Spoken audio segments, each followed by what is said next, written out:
компьютерде деректер базасын құру тақырыбымен танысатын боламыз, немесе SQL, яғни негізгі сабақтың жазылу мақсаты 10 сынып информатика Алматы және Арман кітабында бізде деректер қорының негіз ұғымдары, соның ішінде реляциялық база данных бар.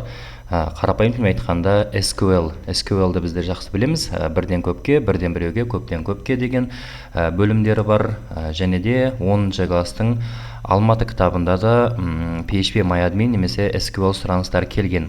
Енді осы жерде кітапты екіге бөліп алайық. Мен қазір сіздерге Алматы және Арман кітаптарын көрсетіп жатырмын. MySQL-да SQL запрос жасау үшін, жалпы SQL не ол дейтін болсақ, SQL белгілі бір программалау тілі, который база құра алады. Оны тек қана құра алмайды, құрып қана қоймайды, оларды бір-бірімен байланыстыра алады, өшіре алады, көшіре алады деген сияқты. Қарапайым тілмен айтатын болсақ, біздің Instagramдағы аккаунтымыз, YouTube'дағы аккаунттарымыз белгілі бір базамен байланысқан. Соның ішінде біздің SQL-мен деген сөз. Және де 10-шы класста SQL-да запрос жасау үшін олар Access программасын пайдаланған. Және соңғы бөлігінде, кітаптың соңғы жағына келетін болсақ, SQL запрос жасаған. SQL запросты именно Access-те жасаған. Бірақ тіл өзгермейді, яғни SQL тілі өзгермеген. Өзгермейді де, мінеки SQL сұраныстар жасалған.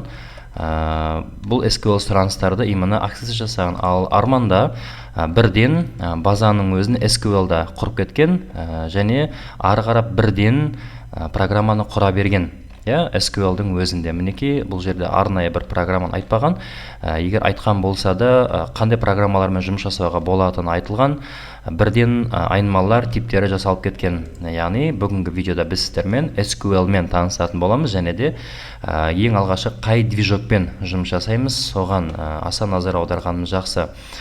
Бізде кітапта, Алматы кітапта SQL-мен жұмыс жасау үшін дейді, PHP MyAdmin-ді қолдануға рекомендация берген екен. Біз сол программаны пайдаланамыз.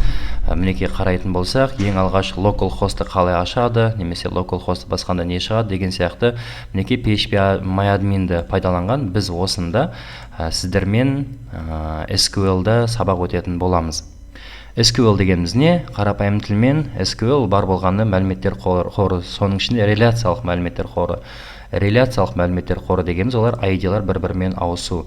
Және де бұл видеодан тағы бір үлкен плюс алуға болады, ол ұлттық бірыңғай тестілеуде міндетті түрде SQL-дан сұрақтар келеді, және сол сұрақтарды осында таба аласыздар деген үміттемін. Себебі мүмкіндігінше SQL-ға біз көбірек тоқталатын боламыз. Олай болса біз бастаймыз. Біз айтқан болатынбыз, SQL-да белгілі бір программау жазу үшін среда таңдаймыз. Орта ретінде біз оған Open Server пайдаланамыз. Open Serverді қазір орнатамыз. Бүгінгі видеода, келесі видеодан бастап алғашқы программамызды және алғашқы запросымызды Select-пен танысатын боламыз. Установка, ары қарап тек қана дали. Ар жағын өздеріңіз де орнатып алсаңыздар болады. Open Server менің жағдайымда 5-те 4-те 3, 64-ші разрядқа